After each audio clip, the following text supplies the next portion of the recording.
Well, I told myself I'd wait till 2:02, and then we get things started. And I have 2:02. So I'll give a quick just intro, and then if folks come in during that little bit, we'll then get started with kind of content. So for those of you that may not have been able to attend the previous webinars that we've had in the CSTA SoVA series, this is our third and final one on Finch Robots. We started with a get started with Scratch, and then, or am I backwards? We got started with the CS first, and then we did get started with Scratch. And those two resources really go very well together. The Finch Robots you'll find are another potential resource that you can use with Scratch or some other things, as I'm sure Megan, our facilitator, will explain today. But we hope that you've enjoyed this series. This is meant to be the start of kind of PD offerings that the CSTA SoVA chapter will offer to educators in the region. And if you would like to get involved in having kind of a say about what you'd like to see in terms of PD or just get-togethers and community surrounding computer science education, I would really encourage you to join the CSTA SoVA chapter. It's not intensive. We already have kind of the official board. If you want to get involved in those more official capacities, I'm sure they would love help.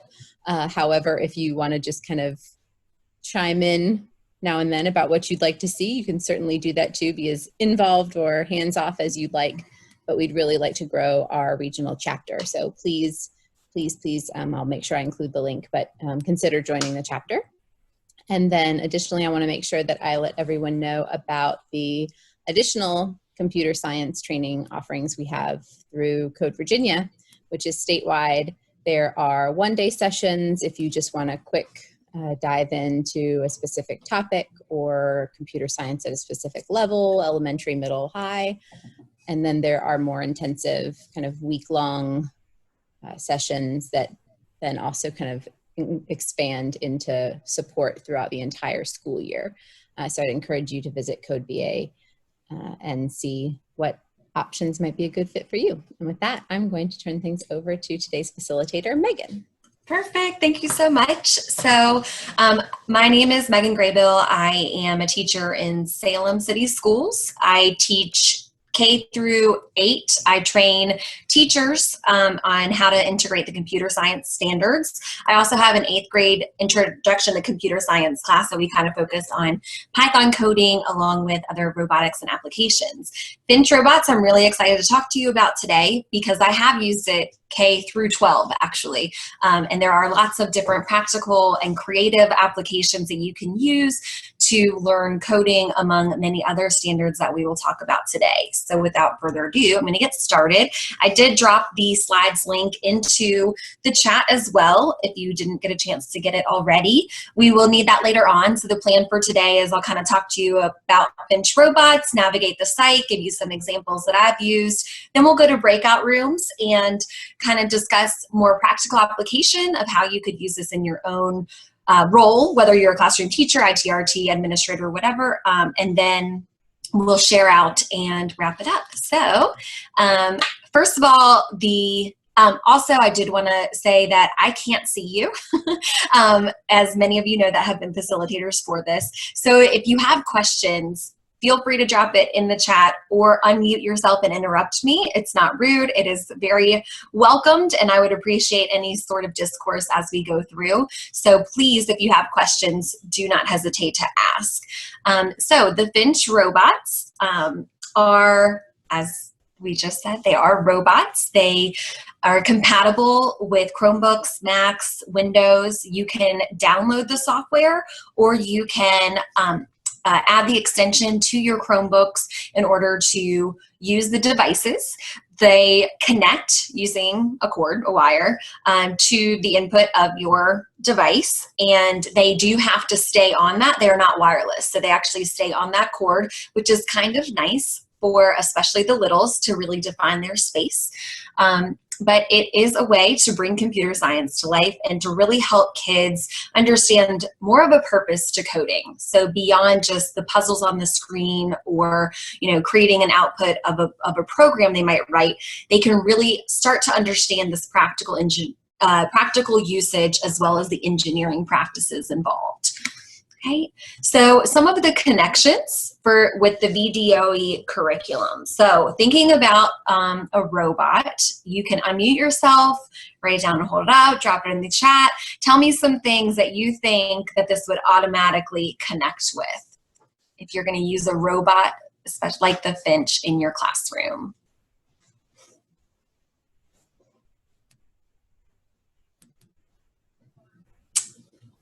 Do I have any K through 2 teachers that could consider maybe using a robot in your classroom?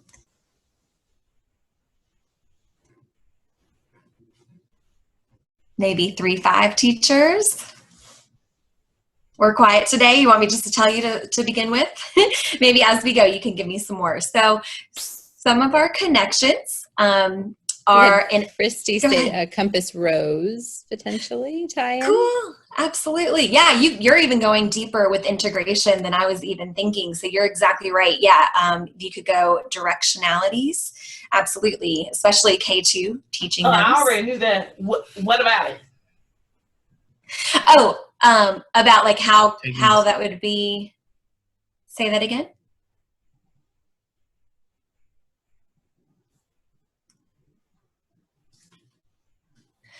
All right, so with the algorithms and programming strand, we're going to teach the kids about planning. If they are going to, for example, using that compass rose example, if you want to teach them about like going certain directions, maybe you would make a maze and they would have to plan out that to get through the maze, I have to go north, then west, then north again, then south, or however they can practice planning it out, which is an important part of programming.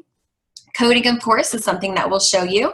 The computing system strand is really important because there is a hardware and a software component, which means that we have a lot of different ways that we need to troubleshoot. For example, I had a 2nd grade student who wrote this beautiful code. He did an awesome job like programming it. He checked the app to make sure the app was working. So he like went out of the program and back into it, and it's still, nothing was really working. So then he unplugged the cord and plugged it back in, and it still wasn't working. And eventually he flipped over the Finch and he realized that the wheel was not on. So while we know how to go through all this troubleshooting for software, and sometimes our kids are really fluent with that, we also have the hardware engineering pieces that this will help teach students. They have to have an internet connection to make this work unless you are using software that you have downloaded. So that is a great opportunity to have that conversation of integrating the networking and internet conversation. And lastly, the impacts of robotics in our world today leads to that whole conversation of the impacts of computing. Okay, so how to use the Finch. So I'm going to click on this link and kind of navigate the site with you for a little bit. So when you're ready to use the Finch, you'll go to this Getting Started link.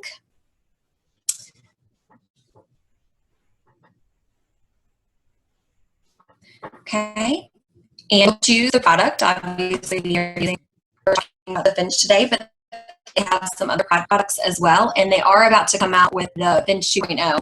Okay, you choose your device. Chromebook, that's what my kids use, but obviously if you have any of these, it could connect with that.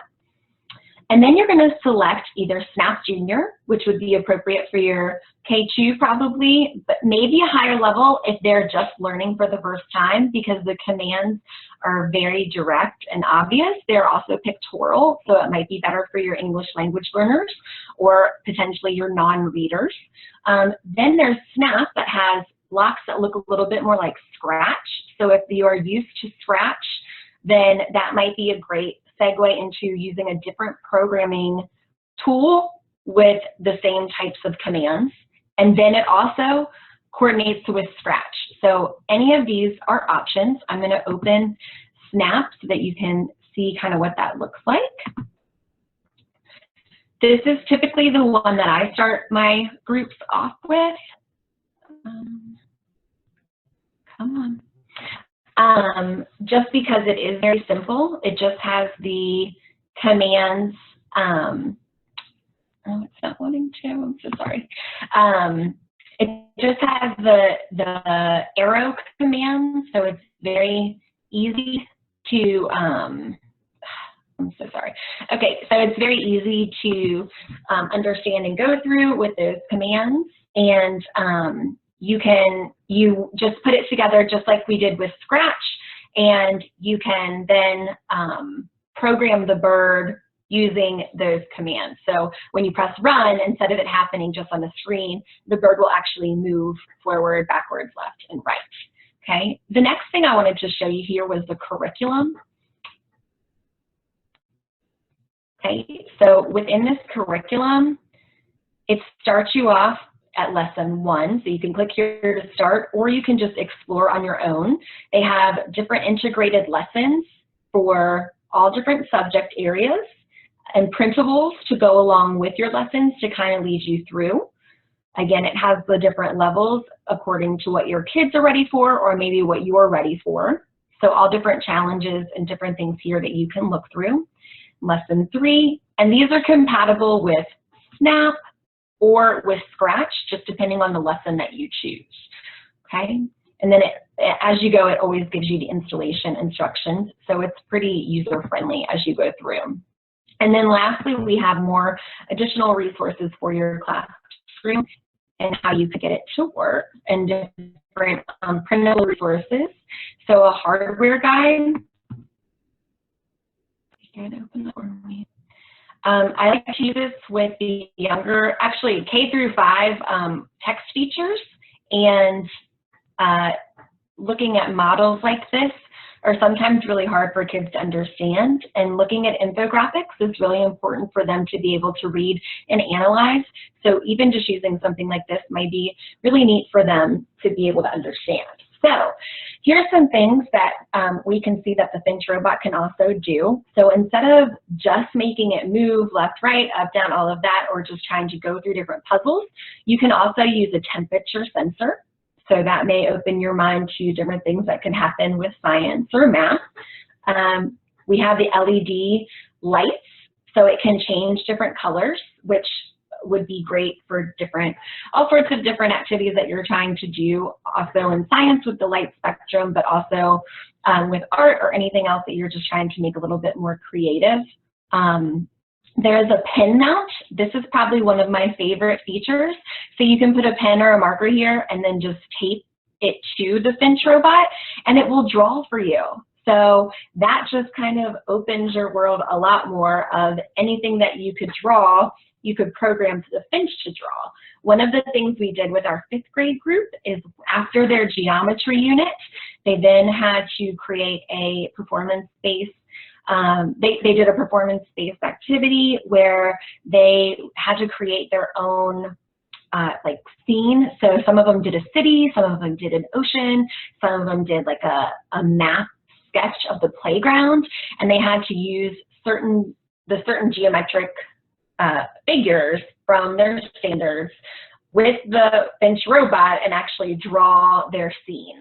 It was amazing. It doesn't come out perfect and pristine as you would if you were drawing by hand, but just hearing the conversations of students saying things like, no, no, no, you're gonna have to go straight and then right. If you wanna make a right angle, it has to be perfectly 90 degrees. And then they would have to iterate, go through multiple iterations to figure that out.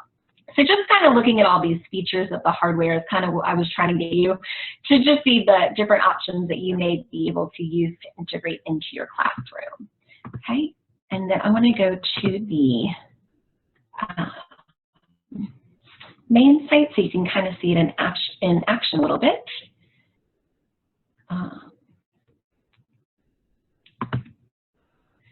So I just pressed the Bird Brain Technologies to get back to the main screen, and then our robots. Oh, why? Okay, let me try this way instead. Thanks for your patience with my tech. Okay. So getting started, some things. I wanted to show you a cute little video that they had with it. So let's go to the home.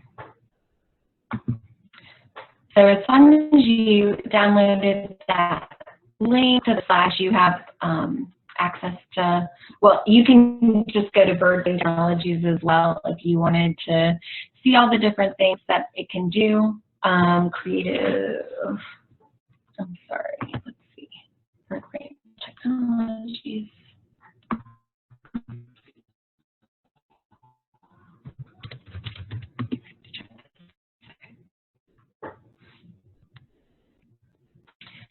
Okay, so here's the page.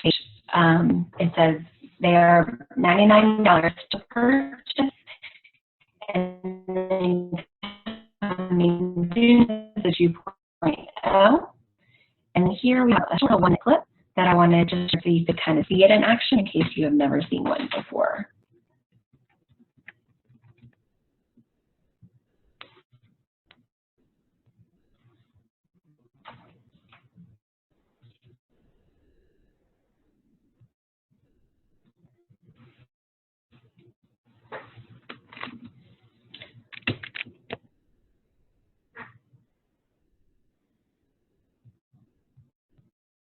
So the obstacle sensors is another thing that you could use to put up different things throughout the room and get them to go to it and move around.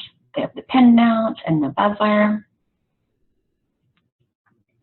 So you can see that they can use a text-based coding language as well as the block-based coding, which allows it to go K through 12.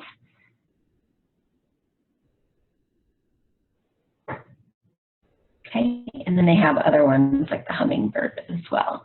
Okay, so here are a couple of other videos that you may want to watch, like the robot dance party, going through a maze, Finch tails. Okay, and then the last thing I wanted to refer you to was how to get them, because if you think they're cool and you think that your class could use them, you could buy them for $99 each, or you can get them on loan. So you could fill out this form.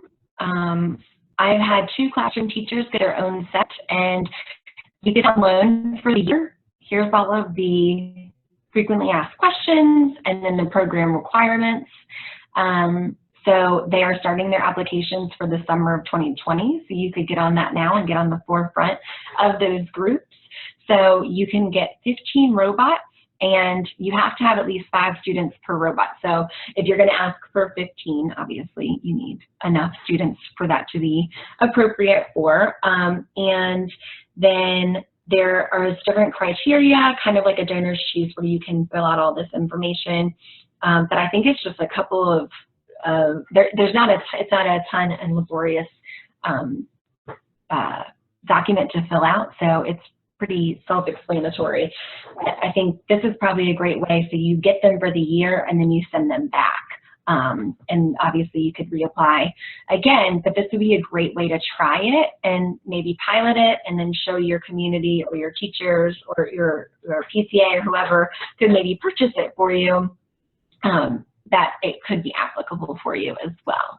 Okay. So, if it's okay, I would chime in and let folks know that the Institute actually has a loaner lab program of various equipment, and we have a set of Finch robots as well. So a local option for you. We couldn't lend them out for a year like they do through Bird Brain, but you could request to borrow the Finch robots to try them out for a period of time, complete your lesson, and then return them to us, and that's at no cost. We just work out meeting you somewhere to get them to you and getting them picked back up. So that's just a quick contact, and we do ask a few questions about how many students will use them and what you plan to do, et cetera, et cetera. But completing this webinar would kind of meet your criteria for what you need to do before you are eligible. So cool. If you've done this, you can borrow them from us. And how many do you have?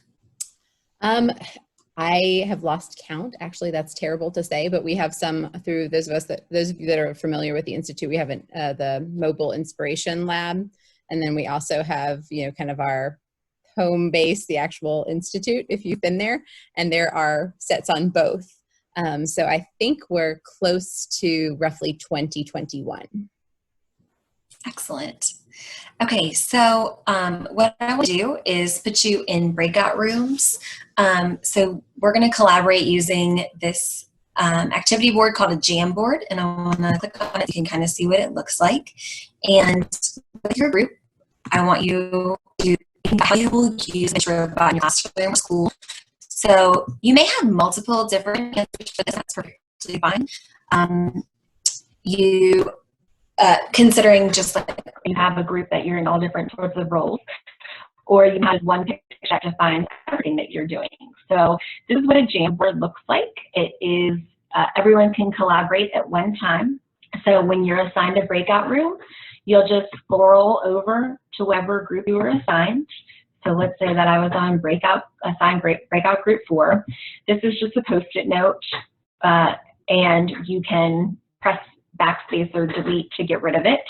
And then over here, you can have a pen if you like to draw for our beautiful artists in the group, erase for when you didn't love the thing that you drew, or maybe you just write words of what you think you would like. For that, you have sticky notes here, which would just create something like this, so you can just type out what you want and you can resize them. There, if you would like to upload an image or add an image, you can do it here. And then that's probably all the tools that you'll need to use for this activity. So we're going to put you in a breakout room. You'll scroll over to the one that you need. You'll use the tools on the left with your group just to show in a visual way anything that you think you could use the Finch Robot for in your classroom, whether it is isolated in just computer science content, or maybe you could find a way to integrate it with content that you teach. Both are beautiful and absolutely great ways to use it. So, think out of the box on what you need to do. And while you're doing that, because I'm sorry that I didn't get Snap to work for you, so you guys will work on your pictures.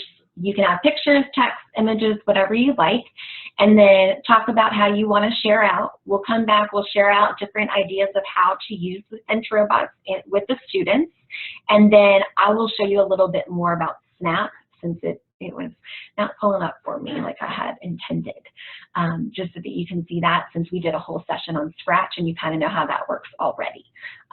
So if you wouldn't mind putting everybody, do we have 15 people? Let me share for a second. So maybe breakout rooms or 3? I would say either 4 or 5 would be great. 4 or 5? All right, I've got 4 right now. Yeah, 4 is probably perfect. Yeah, that'd be great. Thank you, Jessie. All right. And if you have questions, you can come back. Just exit your breakout room and come back and ask. And then I'll Jessie will put you back into your breakout room. Don't just stay there with questions, but I'll pop in too and just try to help you out if necessary. Yeah, and you should be a co-host now, Megan, so you should be able to go to anywhere you like. All right, everybody, we'll head out to our breakout space. Okay.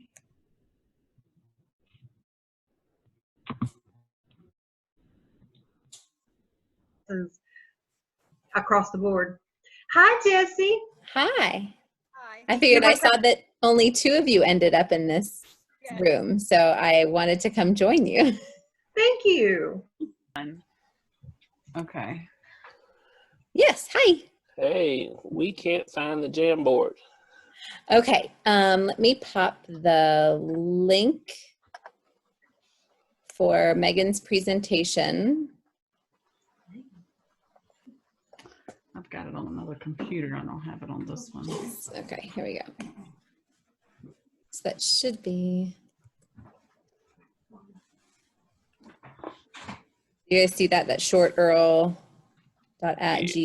that one. So if you go to that, there's the slide where she kind of explained JamBoard. Okay. If you click on that, that'll take you to the actual JamBoard session. I'm not sure about levels here. I did one of the things I wanted to mention that Megan didn't touch on. She's a little more K through middle, but is that the Finch Robots are also compatible with any programming language. So it's not just Snap or Scratch, which are very similar. They're that Blockly based computer programming. You can program these with Java or Python as well. So you basically have the same base robot with the same sensors Megan talked about and, directional capabilities, but you just now are taking it kind of to a new level with what programming system you're using to do your activities. Which is kind of cool.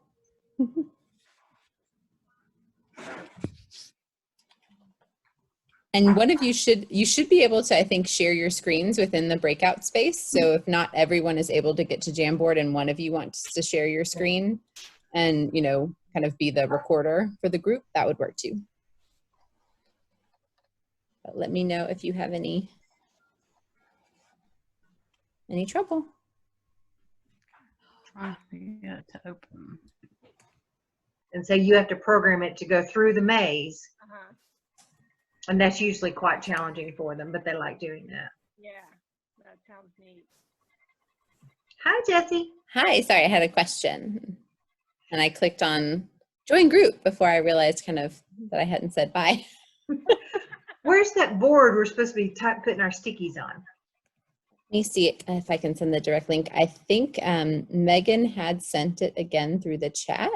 If you pulled that up. Okay. Yeah, there's a Jamboard link. Or actually, sorry. Tim from another group. Did you see that Jamboard link? Yes.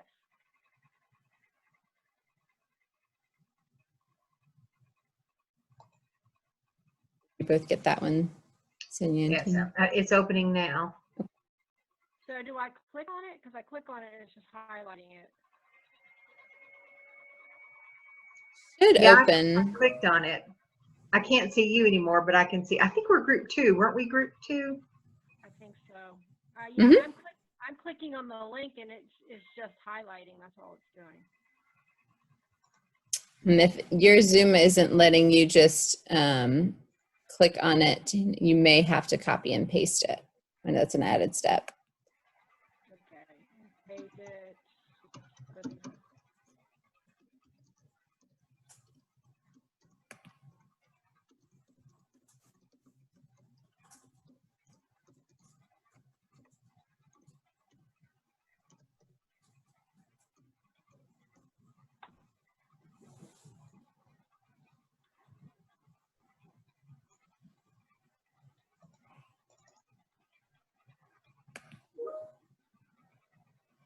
Okay, I've got it now. So mine says breakout 3. I guess we're 3. Use the arrows up at the top. Oh, that's right. Okay. So now I need to go to 2. 1, 2. Okay.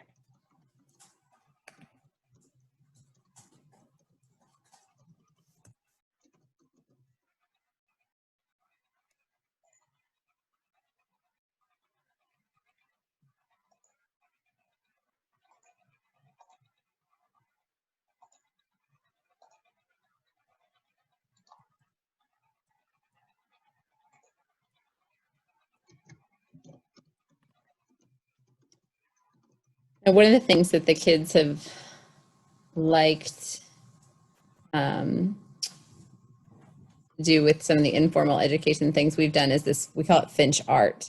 But we get the students to program the robot to respond to certain key commands. And usually they start out with just up, down, left, right.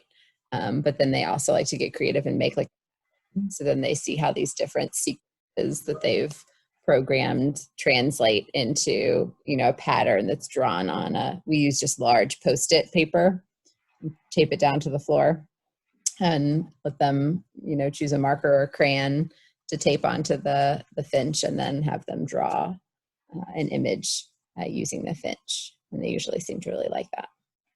Yeah, that sounds fun.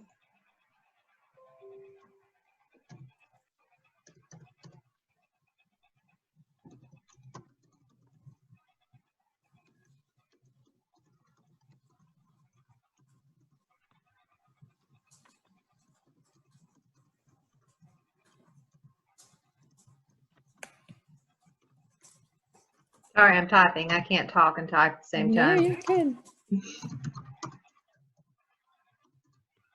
I'm doing that one about calculate the speed. I missed that one. I'll have to hear that one. Students also love tag. That's another one. They just program it almost like a video game. you have them think about that. What you need up, you need down, you need left, right. And then we set up like a little area for them to actually use with the robots.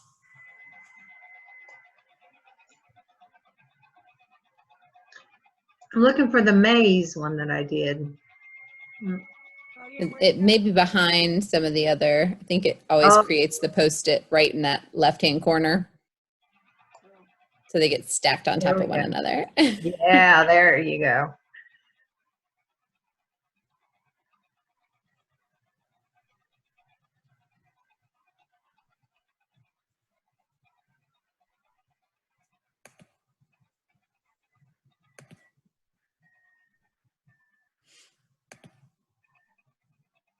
How do you play tag?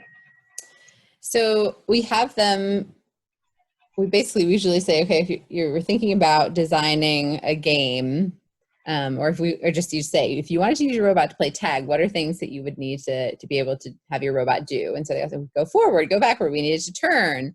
And then the one that they don't think about often is, well, how if all your birds together and they all look the same, how do you tell which bird is it?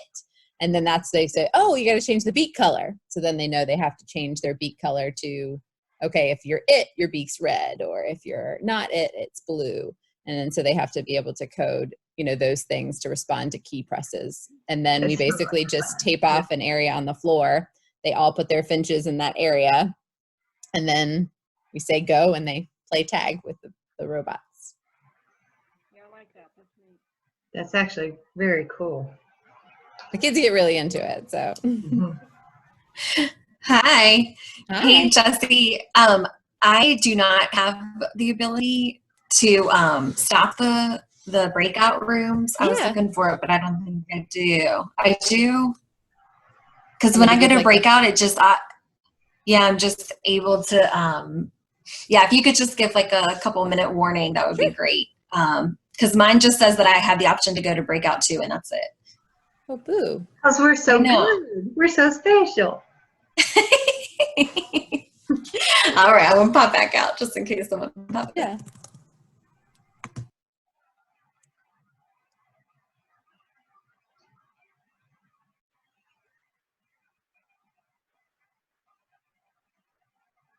Are you typing a 2-minute warning in the chat? Oh, there. Oh, it says up at the top. And I'm going to pop in. We had another breakout room 3, only ended up with 2 folks, I just noticed. So I'm going to pop in and see them and see if they're doing okay.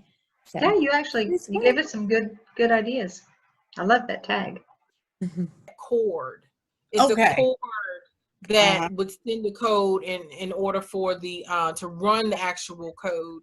But I think she said that the cord has to be attached. That's the only difference. It's not like a robot, because like with a robot, it can be programmed and then you just let it go. This one is connected to some form of cord. Okay. Hi, ladies. Hey. I'm sorry you ended up in a group with just 2. So I wanted to just pop in. I know we're towards the end, but I have a little familiarity with the Finch robots. I don't know what your familiarity level is, so I didn't know if you had questions about them that I could maybe answer, or if you want to hear a couple of things that we've done with them at the Institute.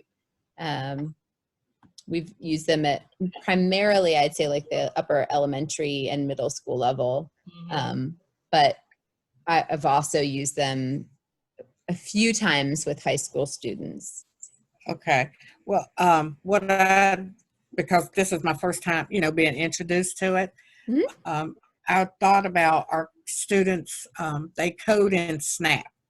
And so I was thinking there was some of the projects they have, various ones. One was the Pong project, and that old Atari game from years ago. Yes. They had the code for that. And then what we did was, after everybody got done, we picked the best ones. We voted, and we used one student's Pong project, and we did a classroom competition. So I kind of thought it would be neat is that if you put that coding in the Finch robot, and then played with an actual ball and the finches as your paddles almost, or yes, nice. So there is also the ability it'd be actually a really nice tie-in. The Finch Robots have like an accelerometer in them. So you can actually like use it almost like a controller. So like you could tilt it forward to make your Pong paddle on the screen go up, or you could tilt it back to make your Pong paddle go down. So you could almost like add on another layer to the programming that the students are already doing for Pong, right? So rather than them using their keyboard, they could use a Finch robot as like the controller. Oh, wow. Okay. Okay, good. I'll make a note. That's of one that. I've seen under some of the curriculum on the Finch website. I haven't tried it because I just haven't had, you know, an opportunity to work with students that have coded like a Pong game. Like I said, I've been working with a lower level, but if that's a project your students are already doing, that's amazing. This would be a beautiful tie-in. So if you do it, I totally want to hear about how it goes. Okay. Well, we'll see how going back looks in May. I mean, not May, August. Yeah. Okay. Well, I am going to end our breakout rooms and we'll come together. I'm super excited to hear everybody's stuff to share. Okay, cool. It was great. I have a quick question before everybody comes back in. So Yes. The Finch robots, and like in comparison with the blue bots and the bee bots and things like that, because we've had a little bit of experience using some of the, you know, the bigger ones, I guess, bigger physically. But in comparison, how do these sort of compare to some of the other brands that are out there? So I have experience, and please anyone chime in. Like I have experience with like Ozobots, Bee-Bots, Code and Go mice. And the one part that I like these that separates it from the other ones for me is the fact that it connects the software and hardware. Whereas a lot of the other bots, you don't code and then you see it happen. You code like on the device.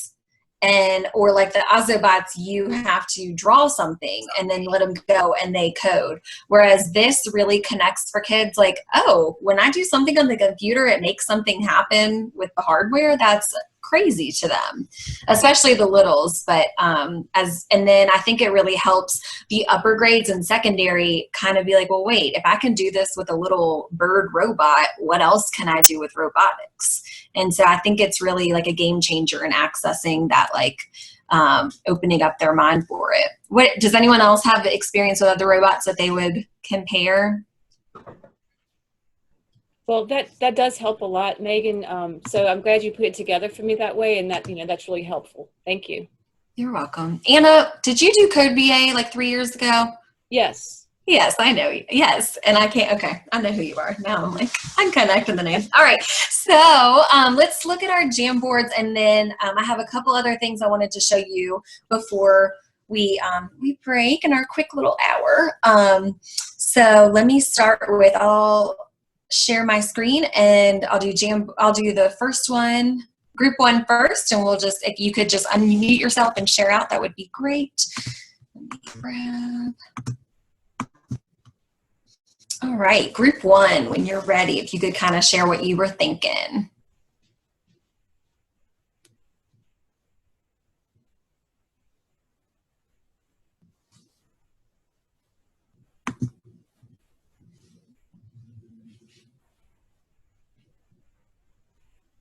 Do we have a wonder? Will it tell me who I'm in group? Well, so group 1.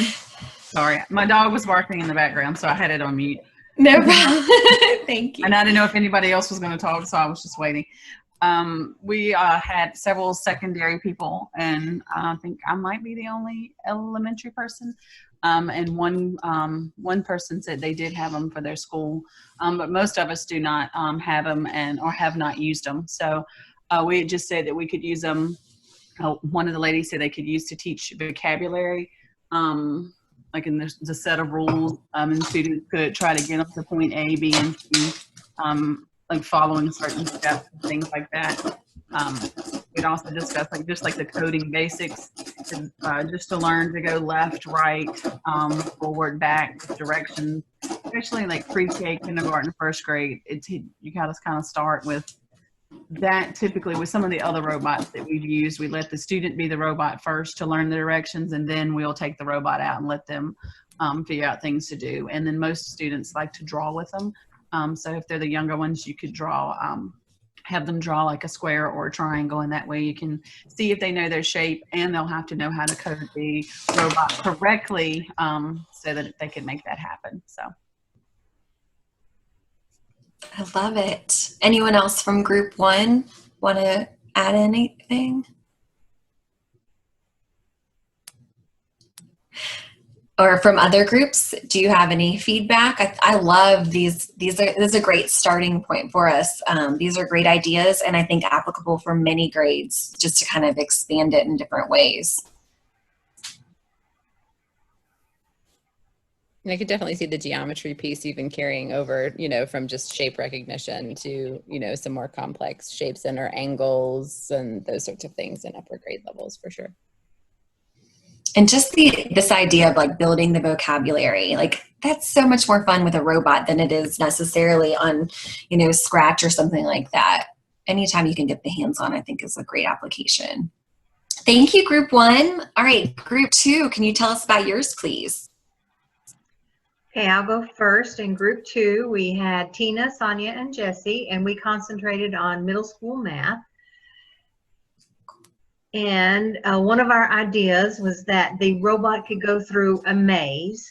And I had that idea because I already have the maze done on poster board, and that took a long time. So I want to use that in every single class.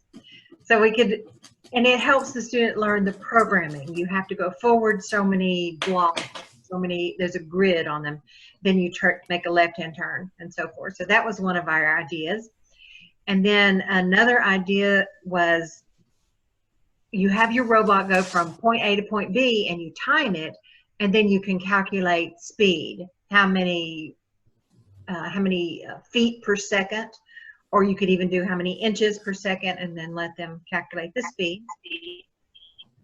And Jessie had the idea of the tag game. I was unfamiliar with this one, but you can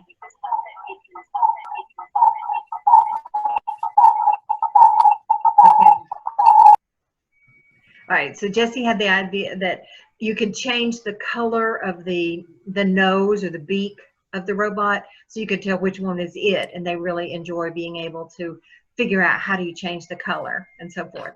And I'll let some of my other teammates go after me. I've talked enough.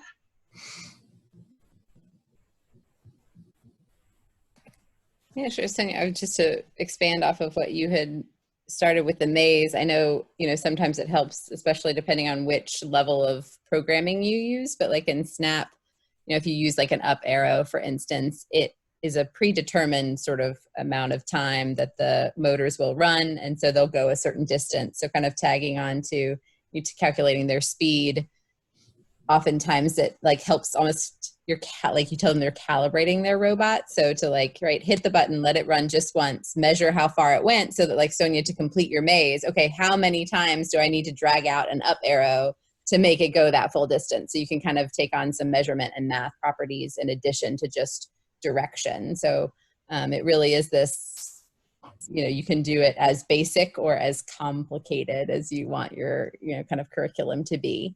The tag is one that, again, because I work in an informal setting and don't necessarily have to match and align to all of the SOLs we can do, but it would work with directionals. We asked the students, if you wanted to make these robots play tag, what would they have to do? And so they come up with, oh, well, we want them to move in any direction we tell them to. And the one that they have more trouble with is, yeah, how do you tell which bird is it? Because they all look the same. So then they, you know, choose a color to represent the robot that's it. And then they can be any other color outside of that, but they like being able to chase after one another, and they get pretty animated. Similarly to what Megan, you had said earlier, the students really like just drawing with the robot. So after they've like played tag and they already have the directional arrow keys kind of programmed, we'll often let them draw on a large piece of like butcher paper. And then we also encourage them to develop a sequence to kind of talk to them about patterns. So in addition to just being able to press the up arrow and draw a straight line, or, you know, turn in these directions, what happens when you put, you know, different arrows together, and what pattern does that create? I love it. Excellent. Tina, did you want to add anything else? Yeah, I mean, I teach 5th grade math and science, so I said we could incorporate area and perimeter, have them create things using area and perimeter and also angles. So I think that's all I put on there. Yeah, that's awesome.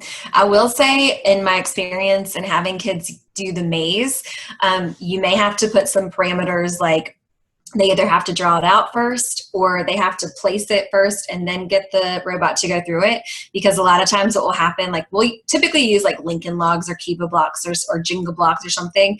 And if it doesn't work, they just move it. And it's hilarious to watch. I'm like, no, go back and do your code the right way. Don't just move the maze. But it's fun either way. This is fantastic. And like I have been writing down a million ideas from both groups 1 and 2 to take back to my teachers as well. These are awesome. Thank you so much. All right, group 3, if you could share out for us, what were you thinking? Hi.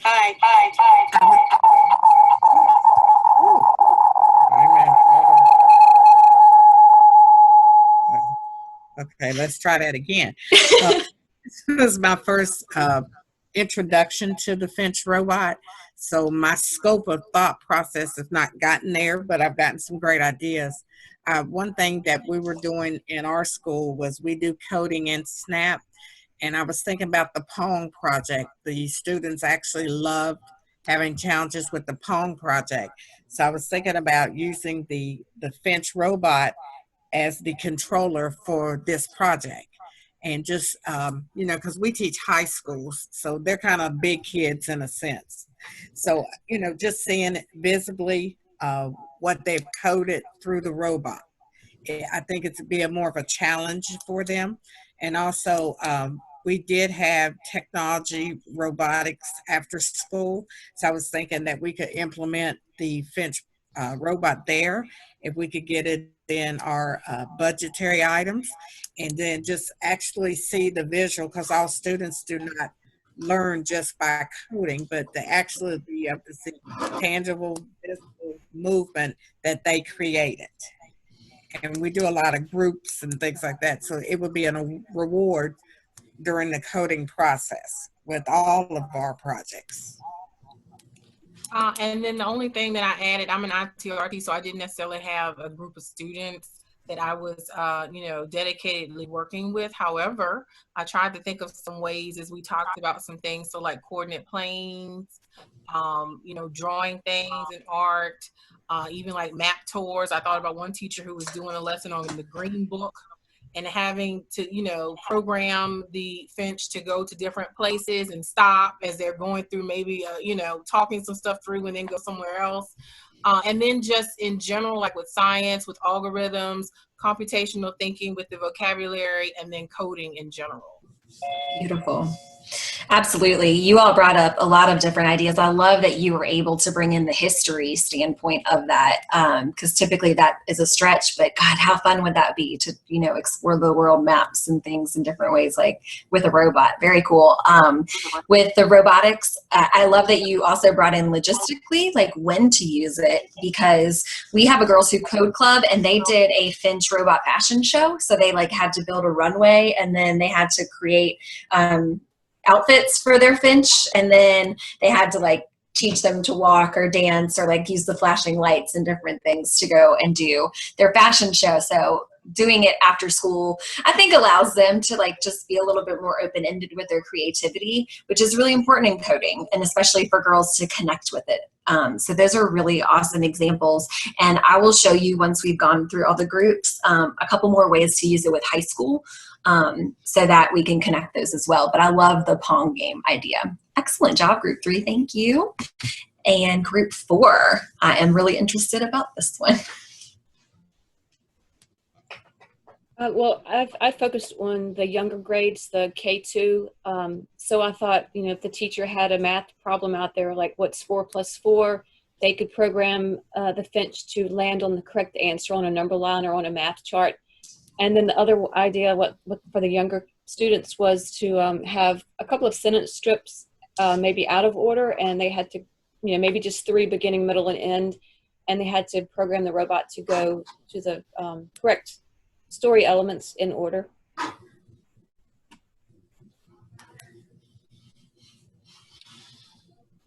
Okay, Brandon, Sheldon, it's your turn. I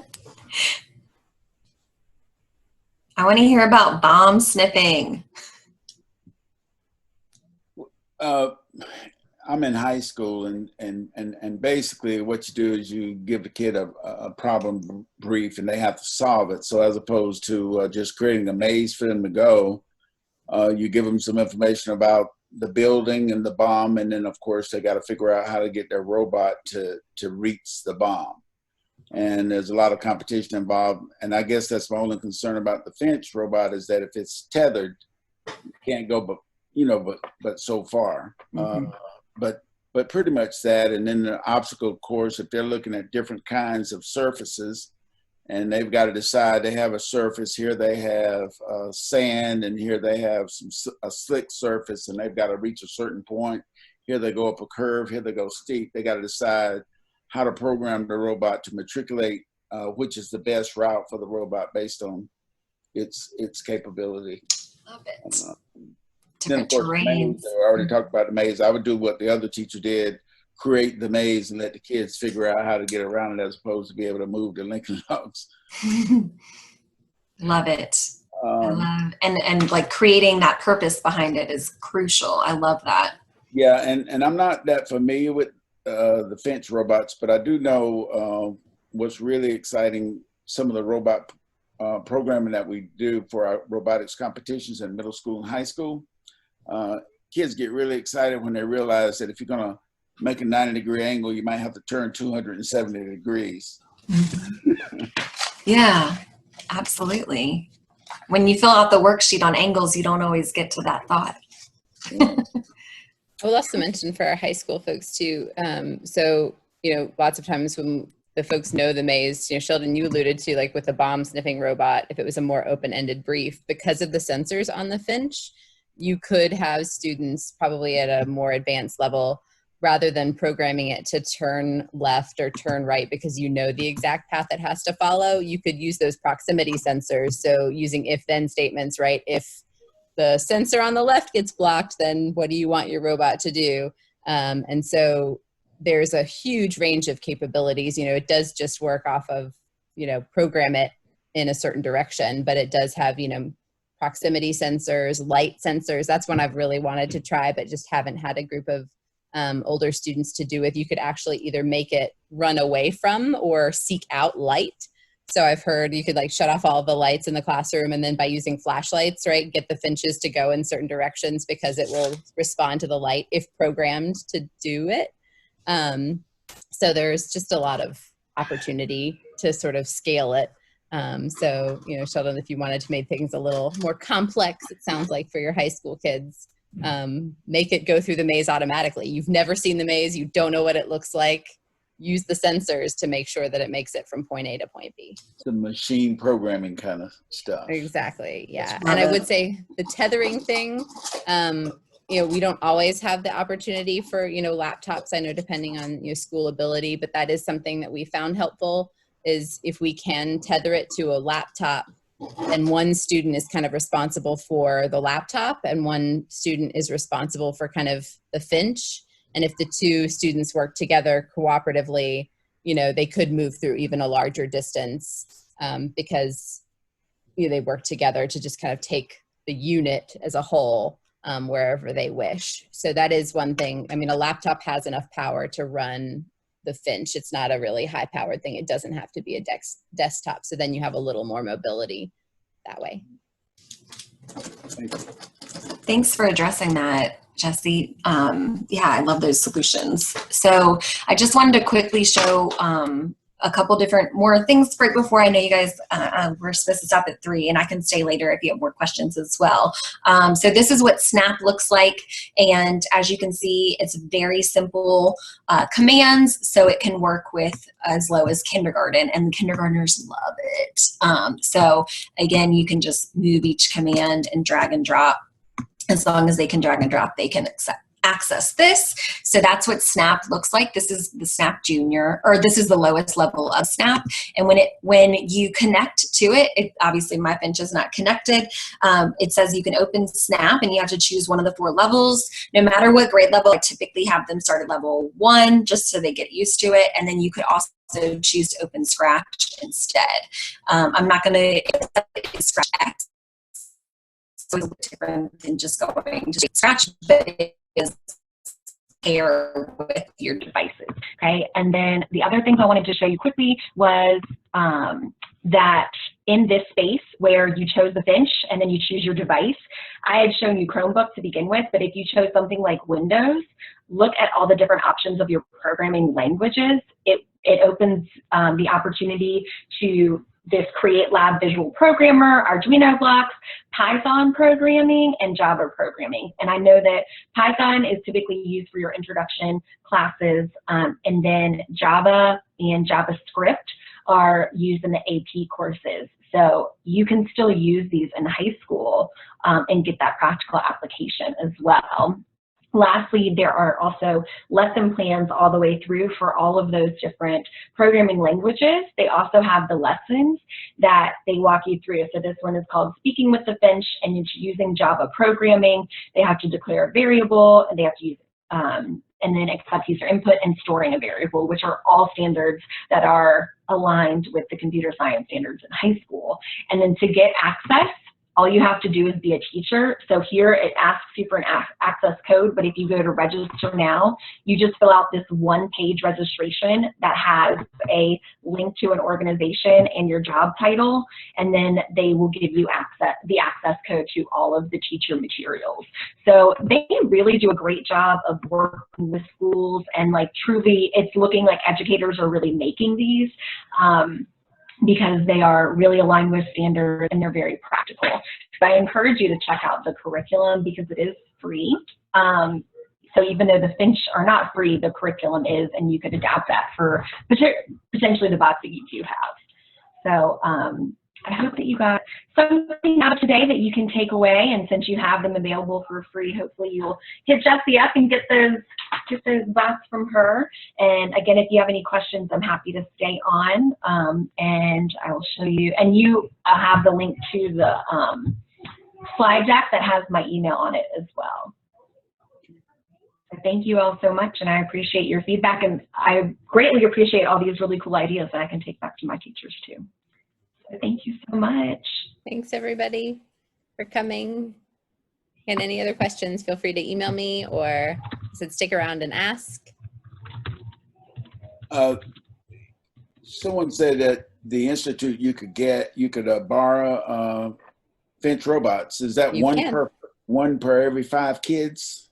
No, we do not have that restriction. That was through the Bird Brain Technologies is the company that has created the Finch. It's their product. So I actually wasn't aware until Megan shared today that you can loan them through the company.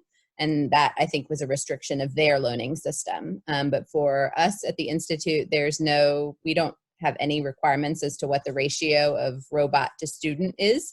If you say you need 6, we'll lend you 6. If you say you need 20, we'll lend you 20. So it's just whatever you need to borrow at that time. And what's that process you said, Jessie? Email me and I'll get you the little, like I said, it just asks you when you want them, what you're going to use them for, your ideas. If you don't even now, because we don't know exactly how it's going to happen, Sure. Just an idea of what, you might like to use them for. And then when you'd like to have them, and we'll work out getting them to you. We know that may be very variable because we don't know what things will look like come fall, but it's a pretty flexible process because it's open to our local educators. So we're not dealing, Bird Brain Technologies is dealing nationally. I'm sure they're dealing with a lot of people. We're dealing with a much smaller subset. So it's a little more intimate process. We'll use that word.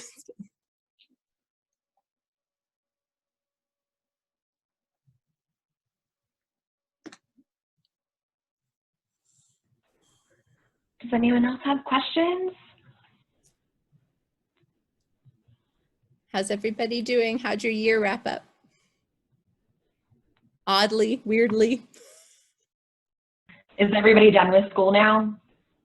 Well, see, that's the thing. When you work physically in the building, there is a done date. When you're working like this, when a workshop's available and you need it, like this morning I'm doing Weave Video. This afternoon I'm doing Finch. So the school year doesn't seem to end. I hear you. I'm gonna be prepared for next year. And so every time you hear about something that's going to help you get ready for next year that you don't know what next year is, you got to do it because you got to be ready for next year, of course. So it's different. There is no totally new world for sure. Yeah, because you got to be ready for next year. I mean, yeah. Well, but your kids are lucky that you're taking that extra time to do that, because I know plenty of educators that when that date hits, they are done, no matter when the webinars are. That's great for you. Great for you. That's awesome. All right. Thank you all. Thank you. Thank you.